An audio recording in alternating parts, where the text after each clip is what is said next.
Tolong Pak Nurudin buktikan secara rasional bahwa saya ada di sini. Ya Anda ada. Ya, tahu dari mana ada? Rasional. Tahu dari mana ada? Ya ini indera saya melihat. Ya itu indera rasional. Ya, salah satu pengetahuan rasional itu, maaf Pak, sesuatu yang bersifat indrawi ada secara faktual itu ya rasional gitu loh. Pak Arbi ada di sini, Pak ini ada di sini. Itu rasional. Bapak tadi mengatakan Allah tidak bisa diindra. Iya. Karena itu pembuktiannya hanya dengan menggunakan rasional. Itu kan hal gaib, Pak. Bapak kan hal yang tampak. Iya betul. Maka sebentar saya mau nanya ini yang paling dasar aja dulu ya. Saya jawab. Saya nanya yang dasar saya ya. Jawab. Bapak tadi mengatakan bahwa Allah tidak bisa diindra. Iya. Karena itu untuk menguji keberadaan Allah adalah dengan rasional. Nah, kalau demikian berarti rasional itu bisa dijadikan alat bukti, begitu kan? Iya. Nah, buktikan saya ada di sini. Pak Guru Gembul, itu namanya qiyas ma'al fariq. Itu namanya qiyas ma'al fariq. Pak Guru Gembul, Tuhan itu bersifat non indrawi, Anda bersifat indrawi. Kita nggak berbicara soal Tuhan, kita berbicara pembuktian rasional dulu. Iya. Buktikan saya ada di sini secara rasional. Iya, satu, secara indrawi saya melihat Anda ada di sini. Rasio saya mengatakan bahwa Guru Gembul ada, konsep ada itu konsep rasional loh. Ya, gini, aduh. Secara rasional dia ada, secara indrawi dia juga ada, gitu loh. Kan Allah nggak bisa diindra. Iya. Karena nggak bisa diindra, bagaimana cara kita merasionalisasikannya? Dengan sebab akibat yang tadi iya, itu. Betul. Benar kan? Iya. Berarti sebab akibat itu adalah bagian dari rasionalisme. Iya. Maka pertanyaan saya adalah kalau itu dianggap sebagai bukti untuk bisa membuktikan keberadaan Tuhan. Iya. Oke, ini jangan dulu ngomong Tuhan ya, jangan dulu ngomong soal Allah Subhanahu wa taala, jangan ngomong soal malaikat dan sebagainya. Ini soal pembuktian rasional. Iya. Coba buktikan secara rasional saya ada di sini. Ya ini semua saya menjawab, tolong jangan dipotong, Pak. Iya, buktikan. Ya, buktinya adalah. Ya sekarang saya jawab, tolong jangan dipotong ya. Oke. Saya jawab. Saya diizinkan jawab betul tidak? Tadi karena sudah ditawarkan untuk Oke. Iya. Mohon jangan dipotong ya. Mohon jangan dipotong. Moderator cukup jadi wasit. Sesuatu yang ada secara faktual, keberadaan Pak Gembul akan dikatakan rasional. Itu namanya mungkin, sesuatu yang mungkin gitu loh. Secara rasional saya nggak menolak keberadaan Anda. Ketika mengatakan, lihat, Guru Gembul ada, di sini ada subjek, ada predikat, ada namanya konsep ada. Loh, indrawi Anda tuh nggak bisa loh mandang konsep ada. Mana coba ada itu, di mana adanya? Guru Gembul ada itu, justifikasi Guru Gembul ada. Ya, indra saya melihat keberadaan beliau. Tapi konsep ada itu konsep filosofis loh. Iya. Harus melibatkan rasio. Indra saya hanya melihat apa yang tampak dari beliau ini, gitu loh. Mengatakan beliau ada, itu konsep rasional. Di keberadaan Pak Guru Gembul ketika indra saya mengafirmasi ada di alam luar, rasio saya mengatakan, ya dia ada karena dia punya realitas yang nyata. Ini begini gitu loh. Nah, beliau mengatakan, ini kan Tuhan bisa dibuktikan secara rasional. Sekarang buktikan saya rasional. Pak, itu namanya qiyas ma'al fariq. Tuhan itu secara Tuhan itu non indrawi, beliau itu bersifat indrawi. Oke, terima kasih. Maksud saya adalah tadi ya. Jadi kan Tuhan itu goib, kita sepakati bersama, tidak terindra. Oke? Tidak terindra. Karena itu satu-satunya jalan untuk bisa mengindra atau mengetahui Tuhan adalah melalui bukti rasionalisme, karena indra tidak bisa. Iya. Betul ya? Iya, betul. Nah, artinya apa? Rasionalisme tidak bisa membuktikan apapun tanpa indra. Gitu kan? Oh, kok begitu? Kok dibalik? Ya iyalah. Coba ulang premisnya. Saya belum ngomong ke sana. Coba ulang premisnya. Oh, tenang. Oke? Tenang. Coba ulang premisnya. Tenang penonton, silakan. Oke. Tuhan tidak bisa diindra. Sepakat ya? Sepakat. Karena itu jalan satu-satunya untuk membuktikan Tuhan adalah dengan rasio. Betul kan? Betul ya? Sepakat ya? Oke. Karena itu berarti rasio itu tergantung pada sesuatu yang diindra. Enggak, karena apa? Enggak, Pak. Kebalik logikanya. Kebalik apanya? Loh. Ya udah. Oh, silakan. Jadi sebentar. Ya. Saya ulang lagi dari yang. Oke, saya ulang lagi. Ini saya bingung siapa sih yang. Jadi gini nih ya. Allah itu terindra atau tidak? Tidak, hanya bisa dirasionalisasikan. Berarti Allah tidak terindra, tapi kita hanya bisa merasionalisasikannya saja. Berarti artinya, kalau misalkan ada pertanyaan saya di sini, bisa nggak dirasionalisasikan? Bisa setelah diindra dulu. Betul ya? Saya bisa dirasionalisasikan setelah diindra dulu.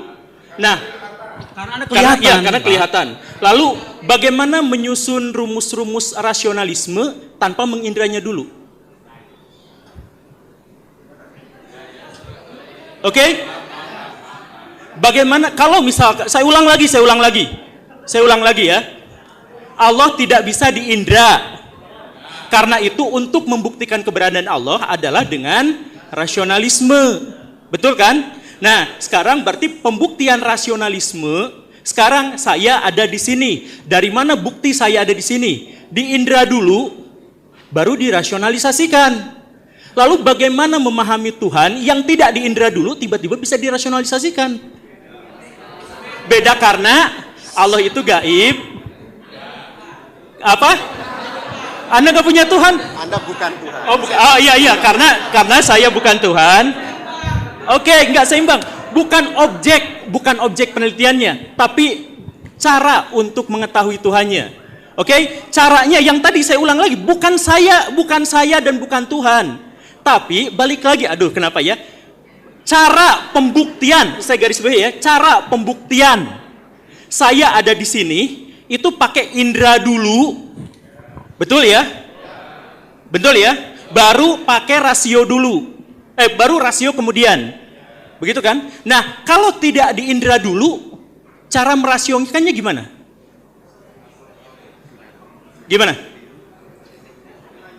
Gimana cara merasiokan sebuah yang belum terindra? Coba ada yang jawab? Apa saya ulang lagi pertanyaannya? Cukup ya? Oke. Coba, ada Ustadz langsung dijawab aja. Langsung dijawab. Coba. Enggak. Tadi dulu. Saya mematuhi aturan diskusi. Saya mematuhi aturan diskusi.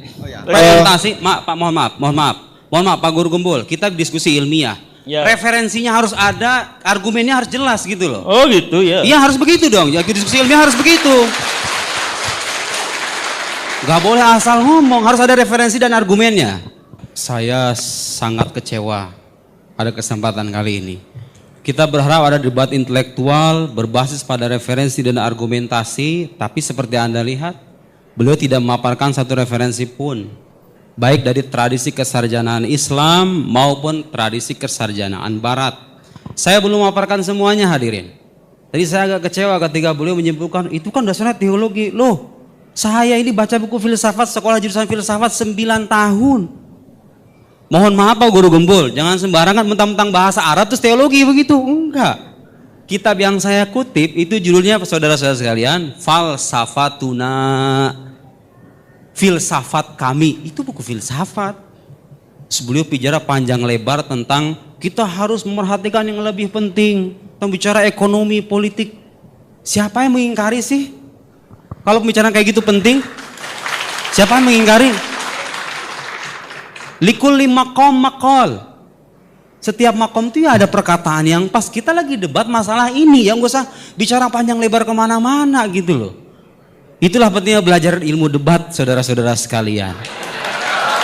Biar Anda tahu bagaimana caranya memposisikan mahal niza. Ini namanya mu'allil, ini namanya sa'il, ini klaim, ini bantahan atas klaim. Beliau tidak mengklaim sama sekali apa yang saya paparkan tadi. Hanya bicara panjang lebar ke sana kemari tanpa menyinggung jantung persoalannya. Saya tadi mengatakan ini kita lagi bahas akidah Islam itu bisa enggak dibuktikan secara ilmiah. Dari tadi saya ngomong itu Pak. Jangan dipotong. Kita bukan netizen, mohon maaf. Kita lagi belajar jadi akademisi gitu loh. Tolong kita jaga adab intelektual ya. Nanti ada Bapak sendiri ada bagiannya. Kemudian beliau bicara tentang Al-Ghazali. Al-Ghazali katanya bertobat dari ilmu kalam. Pak, coba baca langsung bukunya. Perlu nggak saya bacain Al-Munki Minad Dolal? Kasih saya satu ungkapan Al-Ghazali mengingkari keabsahan ilmu kalam secara metode keilmuan. Al-Ghazali imamul mutakallimin. Al-Ghazali imamnya para teolog gitu loh. Nah, lihat sini. Ya, beliau bicara nggak pakai referensi kan? Saya bicara referensi. Beliau tadi mengatakan zat Allah itu tidak bisa diketahui. Pak, dari dulu para teolog udah mengatakan begitu. Jangankan para teolog, Nabi pun nggak tahu hakikat Allah itu. Dan itu tidak mengenai keagungan Nabi loh ya. Kenapa? Karena kalau hakikat Allah itu diketahui, Allah terbatas dong kalau begitu. Jadi semua teolog sepakat hakikat Allah itu tidak diketahui. Tapi itu tidak berarti menghalangi kita untuk memahami dan mengenal Allah melalui sifatnya. Berdasarkan metode rasional yang kita pahami dan wahyu yang terpercaya. Oke, beliau nggak pakai referensi kan? Saya pakai referensi. Dari mana itu ungkapan? Oke, ini namanya kajian ilmiah kayak begini nih. Referensinya jelas gitu loh. Beliau dari mana referensinya? Saya juga nggak paham. Oke, lihat nih Al-Amidi mengatakan. Jadi zat Allah itu memang iya hakikatnya nggak bisa diketahui. Nggak usah panjang lebar mengatakan begitu. Tsumma tasawwurus syai', penggambaran terhadap sesuatu, saudara-saudara sekalian, taratan yakunu bi tasawwur dzatiyatihi, terkadang digambarkan dengan esensinya, wa muqawimatihi, dan pembeda-pembeda diferensinya gitu kira-kira ya, esensinya ingkana murakkaban, kalau dia tersusun. Ada genus, ada diferensia gitu kan, Anda belajar logika kan? Kadang manusia, apa itu manusia? Hayawan natik, rational animal. Hewan yang berpikir. Itu tuh, kadang-kadang begitu tuh. Wataratan bitasawur khawasihi walawazimi. Terkadang penggambaran sesuatu itu digambarkan dengan kekhasannya, sifat-sifat khasnya. Walawazimihi dan konsekuensi-konsekuensinya. Wasawaun kana murakkaban aw basitan. Lakin dzat wajibil wujud, tetapi Allah Subhanahu wa taala wajibul wujud basito. Dia tidak tersusun. Karena itu enggak ada genusnya, enggak ada diferensianya. Ghairu murakkabah kama yati fatasawwuruha la yakun bitariqil awal bal bisani. Jadi mengetahui Allah itu tidak dengan esensinya, tapi dengan cara mengetahui kekhasan sifatnya, konsekuensinya. Coba, kalau Allah itu menciptakan alam semesta ini, masa dia nggak berkuasa sih? Dia berkuasa dong. Ini rasio kita mengatakan begitu loh. Dan agama datang dengan teks yang mengatakan Allah Maha Kuasa. Itu mengenal Allah dengan sifatnya, bukan dengan zatnya. Nggak ada teolog itu sepanjang zaman mengatakan kita ingin menyampaikan hakikat Allah. Enggak. Kita ingin menyampaikan awal wajib alal insan, kewajiban pertama bagi manusia itu mengenal Allah. Kalau beliau kebalikannya, Allah nggak bisa diketahui, ngomong panjang lebar ke sana kemari. Lo teolog di mana-mana ngomongnya begitu. Kewajiban pertama itu mengenal Allah. Pak, betul kemajuan saintifik itu penting, tapi kita kan akan mati loh. Kita ketemu Tuhan loh. Anda kalau nggak percaya Tuhan sejak di dunia, amal Anda bisa sia-sia loh. Jangan abaikan juga pentingnya akidah itu. Anda harus punya pemahaman yang benar tentang Tuhan itu. Makanya kita berdebat nih, Tuhan tuh ada apa enggak gitu loh. Kalau dia ada, bukti ilmiahnya apa? Itu pertanyaan rasional. Bagaimana Anda meyakinkan orang atas bahwa Tuhan ada, kalau Anda tidak bisa membuktikan, tidak punya metode ilmiah yang bisa diuji bersama-sama. Bisa diuji loh bersama-sama. Metode rasional itu. Dan beliau tidak memaparkan kritik sama sekali, gitu ya. Nah, sekarang saya ingin mengatakan ungkapan Al-Ghazali yang beliau katakan katanya bertobat dari ilmu kalam. Al-Ghazali itu bukan bertobat dari ilmu kalam, Pak. Beliau dalam pengalaman spiritualnya sampai pada kesimpulan bahwa keimanan para sufi itu level keimanan tertinggi gitu loh. Enggak menafikan bahwa para teolog itu punya manhaj yang sahih.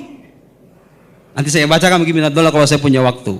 Dibaca referensi aslinya gitu loh, jangan buku terjemahan. Langsung Pak, saya bacakan referensi aslinya nih. Mungkin minat dolal ya. Summa ini ibtada'tu bi ilmil kalam fahassaltuhu wa aqaltuhu wa tala'tu kutubal mutahaqqiqina minhum wa sannaftu fihi. Dia mengarang Al-Ghazali. Ma aradtu an usannifa fa sadaqtuhu ilman wafiyan bimaksudihi. Ayo artinya apa itu Bang Gembul? Tidak hafal. Iya, makanya jangan bicara akidah kalau belum baca referensinya. Itu dong ilmiahnya begitu dong. Di mana-mana kajian ilmiah itu harus baca dulu baru menghukumi. Bukan ngomong dulu data belakangan, kebalik.